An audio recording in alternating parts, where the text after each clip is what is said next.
स्वागत है आप सभी का आपके अपने YouTube चैनल परीक्षा टेस्ट पर। दोस्तों आज हम एक नए सेशन की शुरुआत करने जा रहे हैं। इस सेशन के अंतर्गत एक नया टॉपिक जो कि क्या है, अलंकार। क्लास 10th के लिए एक बहुत ही महत्वपूर्ण टॉपिक है और ये आपका 2 नंबर फिक्स करता है। क्या करता है, आपके पेपर में 2 नंबर फिक्स करता है। तो दोस्तों ज़्यादा टाइम वेस्ट न करते हुए मैं अपने इस सेशन को शुरू करता हूँ। और शुरू करने से पहले अगर आप हमारे चैनल पर नए आए हैं प्लीज़ हमारे चैनल को सब्सक्राइब कर लीजिए और बगल में स्थित बेल आइकन पर प्रेस जरूर करिए। इससे क्या होगा कि मैं जितने भी वीडियो को इस चैनल पर अपलोड करूंगा इसकी नोटिफिकेशन आप पास सबसे पहले पहुंच जाएगी। तो चलिए दोस्तों हम अपने सेशन की शुरुआत करते हैं और सबसे पहले देख लेते हैं क्या अलंकार होता क्या है, इसको समझ लेते हैं। तो काव्य की शोभा बढ़ाने वाले उपकरणों को अलंकार कहा जाता है। मतलब ऐसे शब्द, ऐसे उपकरण जो साहित्य की शोभा बढ़ा देते हैं उसको क्या कहा जाता है, अलंकार कहा जाता है। और इसके प्रयोग से शब्द और अर्थ में क्या होता है, चमत्कार उत्पन्न होता है। यानी जो काव्य होता है, काव्य में कुछ ऐसे शब्दों का प्रयोग कर दिया जाए, साहित्य में कुछ ऐसे शब्दों का प्रयोग कर दिया जाए जिससे उसके शब्द और अर्थ में चमत्कार उत्पन्न हो जाए, कुछ उसका अर्थ ही अद्भुत निकल जाए, उसको क्या बोलेंगे, अलंकार बोलेंगे। इस आधार पर यानी शब्द और अर्थ के आधार पर अलंकार को 2 भागों में बांटा गया है, एक शब्दालंकार और एक अर्थालंकार। यानी क्या कहते हैं कि अगर शब्दों में चमत्कार उत्पन्न हो जाए, यानी शब्दों में चमत्कार उत्पन्न हो जाए तो उसको बोलेंगे हम लोग शब्दालंकार बोलेंगे। यही अगर अर्थ में क्या हो जाए, अर्थ में चमत्कार उत्पन्न हो, यानी हम काव्य में, साहित्य में ऐसे वर्ड का यूज कर दें जिससे शब्दों में चमत्कार उत्पन्न हो तो उस शब्दालंकार बोलेंगे। और वही साहित्य अगर हमको अर्थ में अद्भुत अर्थ देता है, कुछ अलग अर्थ देता है, कुछ आकर्षक अर्थ देता है तो उसको हम बोलेंगे अर्थालंकार। क्या बोलेंगे, अर्थालंकार बोलेंगे। तो दोस्तों हम इस सेशन के अंतर्गत, इस क्लास के अंतर्गत 3 अलंकारों का अध्ययन करेंगे, क्योंकि जो क्लास 10th है, कक्षा 10 में 3 ही अलंकार देता है। कौन कौन सा, उपमा अलंकार, रूपक अलंकार, उत्प्रेक्षा अलंकार। और ये जो आपका सेशन है केवल क्लास 10th के लिए, क्लास 10th के बच्चों के लिए ही बहुत ही महत्वपूर्ण क्लास है।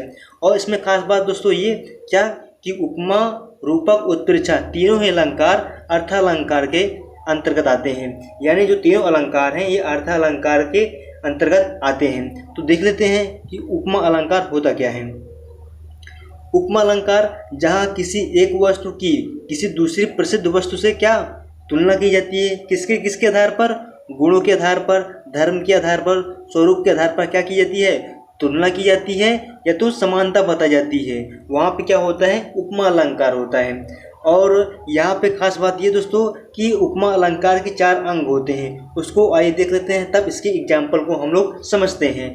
तो जो इसके 4 अंग कौन कौन से हैं, पहला है उपमेय। कौन सा है, उपमेय। उपमेय क्या होता है, जिस वस्तु की समानता बताई जाती है, जिस वस्तु की समानता बताई जाती है। हम यहाँ पे इसलिए चर्चा कर दे रहे हैं कि यहाँ पे अभी हम इसका उदाहरण देंगे, वहाँ पे ये सभी चीज़ आनी चाहिए। अगर ये सभी चीज़ नहीं आ रही है तो वहाँ उपमा अलंकार नहीं होगा। कौन कौन सा, उपमेय, उपमान, वाचक शब्द, साधारण धर्म। हम इन चीज़ों को यहाँ पर समझा दे रहे हैं। अभी एग्जाम्पल के साथ फिर से इसी टॉपिक पर हम दोबारा लौटेंगे। पहला क्या है, उपमेय। उपमेय क्या होता है, जिस वस्तु की समानता बताई जाती है उसे क्या बोलेंगे, उपमेय अलंकार बोलेंगे। उपमान क्या होता है, जिस वस्तु से तुलना की जाती है उसे क्या बोलते हैं हम लोग, उपमान बोलते हैं। वाचक शब्द क्या होता है, समानता या तुलना को व्यक्त करने वाले शब्द को क्या बोलते हैं, वाचक शब्द बोलते हैं। और इसके अलावा जो साधारण धर्म है यानी चौथा वाला, ये क्या करता है, जो गुण उपमान और उपमेय दोनों में क्या होते हैं, समान रहता है उसको क्या बोलते हैं हम लोग, साधारण धर्म बोलते हैं। आइए हम इन सब चीज़ों को उदाहरण के माध्यम से समझते हैं। एक बार फिर हम लोग डिफिनीशन को देख लेते हैं। डिफिनीशन कह रहा है कि जब एक वस्तु की तुलना किसी दूसरे वस्तु से की जाती है, किसके आधार पर, गुण के आधार पर, धर्म के आधार पर, स्वरूप के आधार पर की जाए तो वहाँ उपमा अलंकार होता है। इसका एक प्रकार से हम एक अलग शीर्ष ये निकालें, इसका शीर्षक ये निकलेगा क्या कि यहाँ पर एक वस्तु की तुलना दूसरी वस्तु से की जाती है, इसका डायरेक्ट अर्थ ये निकल रहा है। तो आइए देख लेते हैं इसके कुछ उदाहरण को, तब इसको समझ लेते हैं। जैसे हमारा पहला एग्जाम्पल क्या है, हरिपद कोमल कमल से। हरिपद कोमल कमल से, ये क्या है दोस्तों, इसका उदाहरण है। क्या उदाहरण है, अब हम अभी क्या बताए थे कि उपमा अलंकार के क्या होते हैं, के 4 अंग होते हैं। क्या होते हैं? 4 अंग होते हैं। पहला क्या होता है? उपमेय होता है, दूसरा उपमान होता है, तीसरा वाचक शब्द होता है और चौथा क्या था दोस्तों? चौथा होता है साधारण धर्म। चौथा होता है साधारण धर्म होता है। तो एग्जाम्पल क्या है? हरिपद कोमल कमल से, हरिपद कोमल कमल से। यहाँ पर क्या हो रहा है? जो हरिपद है यानी जो भगवान का पैर है, हरिपद है, कोमल है। कोमल है किसके समान है? कमल के समान। यानी जो भगवान हैं, ईश्वर हैं, उनका जो पग है, उनके जो पैर हैं, भगवान कृष्ण जो उनको पैर हैं, किसके समान कोमल है? कमल के समान क्या है? कोमल है। अब आइए हम यहाँ ये देखते हैं कि इसमें उपमेय कौन सा है, उपमान कौन सा है, वाचक शब्द कौन सा है और साधारण धर्म। सॉरी, यहाँ पे दोस्तों क्या रहेगा? कोमल। क्या रहेगा यहाँ पे? कोमल। क्या रहेगा दोस्तों यहाँ पे? कोमल रहेगा। मिसप्रिंट हो गया है। क्या रहेगा यहाँ पे? कोमल रहेगा। तो दोस्तों हम आइए यहाँ पे देख लेते हैं क्या कि उपमेय क्या होता है। उपमेय वो होता है जिसकी हम क्या करते हैं? तुलना करते हैं। क्या करते हैं? जिससे हम तुलना करते हैं। हम किसकी यहाँ तुलना कर रहे हैं? हरिपद। हरिपद क्या कर रहे हैं हम लोग? तुलना कर रहे हैं। यहाँ पर हम डिफिनेशन लिखा चुके हैं। क्या देखिए यहाँ पे साफ साफ कह रहा है क्या कि उपमेय क्या होता है? जिस वस्तु की समानता बताई जाती है, यानी जिस वस्तु की तुलना की जाती है, जिस वस्तु की तुलना की जाती है उसको हम लोग उपमेय बोलते हैं, और जिस वस्तु से की जाती है उसको हम लोग उपमान बोलते हैं। तो यहाँ पे जो उपमेय होगा, क्या होगा? उपमेय। उपमेय कौन सा हो जाएगा? उपमेय हो जाएगा आपका हरिपद। क्या हो जाएगा? हरिपद। मतलब हम हरिपद मतलब जो ईश्वर जी का पैर है या श्री कृष्ण जी का पैर है, उसकी हम तुलना कर रहे हैं। किससे कर रहे हैं? कमल से। किससे कर रहे हैं? कमल से कर रहे हैं। किससे कर रहे हैं? कमल से कर रहे हैं। तो जो कमल हो जाएगा वो आपका हो जाएगा उपमान। क्या हो जाएगा? उपमान हो जाएगा। और इसके अलावा वाचक शब्द क्या होता है? इसको पहले देख लेते हैं हम लोग। वाचक शब्द क्या होता है? वाचक शब्द होता है समानता या तुलना को व्यक्त करने वाले शब्द। क्या होता है? समानता या तुलना व्यक्त करने वाले शब्द को क्या बोलते हैं हम लोग? वाचक शब्द बोलते हैं। क्या बोलते हैं? वाचक शब्द बोलते हैं। तो यहाँ पर जो तुलना कर रहा है, तुलना कौन कर रहा है? से कर रहा है। कौन कर रहा है? से कर रहा है। किससे तुलना कर रहा है? कमल से कर रहा है। किसकी कर रहा है? हरिपद की तुलना कर रहा है। यहाँ पे आप इस पॉइंट को बहुत ध्यान से समझिएगा। उपमेय क्या होता है? जिसकी तुलना की जाती है उसको बोलते हैं उपमेय। और उपमान क्या होता है? जिस वस्तु से तुलना की जाती है, जिसकी तुलना की गई उपमेय, जिस वस्तु से तुलना की गई उपमान, और जिस शब्द के द्वारा, जिस शब्द से हमको समानता या तुलना का भाव उत्पन्न हो रहा है उसी को हम बोलते हैं क्या? वाचक शब्द। क्या बोलते हैं? वाचक शब्द। और चौथा आता है दोस्तों उसका, चौथा आता है साधारण धर्म। यहाँ पे दोस्तों कमल नहीं कोमल होगा। क्या होगा दोस्तों? सॉरी, यहाँ पे कमल मिसप्रिंट हो गया है, या कह रहा कोमल रहेगा। तो साधारण धर्म क्या होता है दोस्तों कि जो गुण उपमेय और उपमान दोनों में पाए जाते हैं, जो क्वालिटी क्या हो उपमेय और उपमान दोनों में, उसको हम बोलते हैं साधारण धर्म। अगर हम यहाँ बात करें किसकी? हरिपद और क्या? कमल। हरिपद और कमल। हरिपद क्या है? उपमेय है और कमल क्या है? उपमान है। तो इन दोनों में क्या कॉमन आपको दिख रहा है? इन दोनों में क्या मिल रहा है? इन दोनों में कॉमन ये मिल रहा है कि दोनों ही क्या है? कोमल है। दोनों ही क्या है? कोमल है। तो हरिपद भी कोमल है और कमल भी कोमल होता है।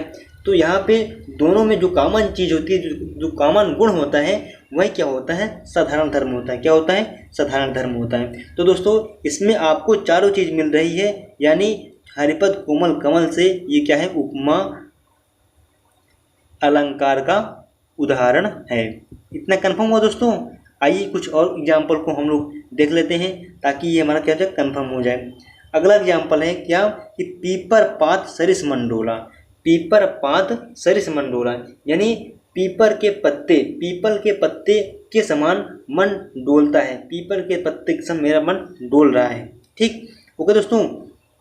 तो यहाँ पर तुलना किसकी की जा रही है?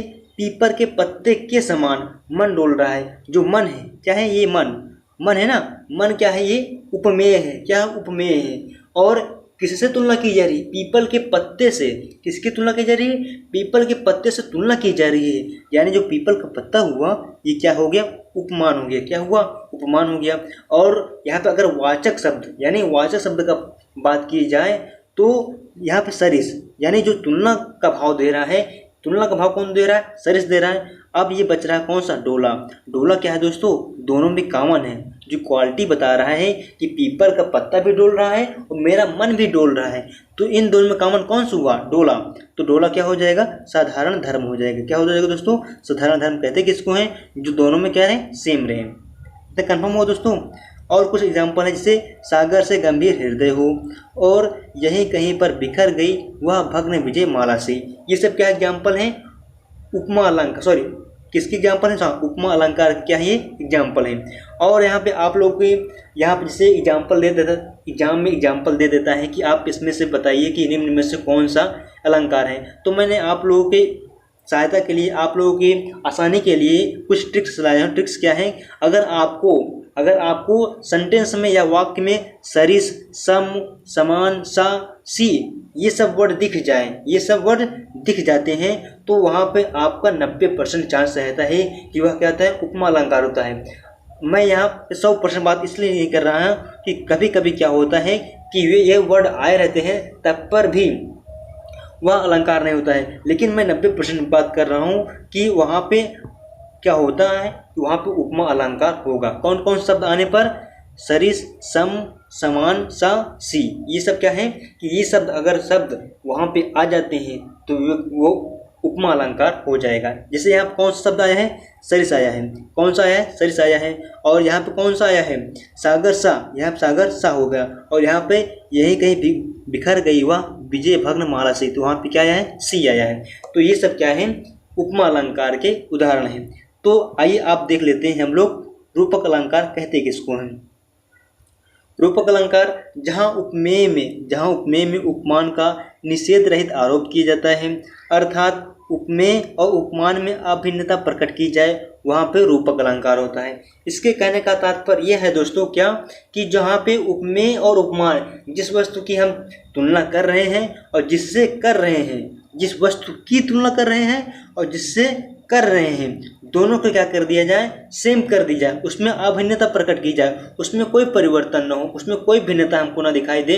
जो जैसे मान लो कि चरण कमल बंदो हो रही, चरण कमल बंदो हर रही जो है दोस्तों, ये क्या है कि जो चरण है कमल के समान है, जो चरण है कमल समान है, यानी जो कमल है चरण के समान है, दोनों क्या है? सेम है।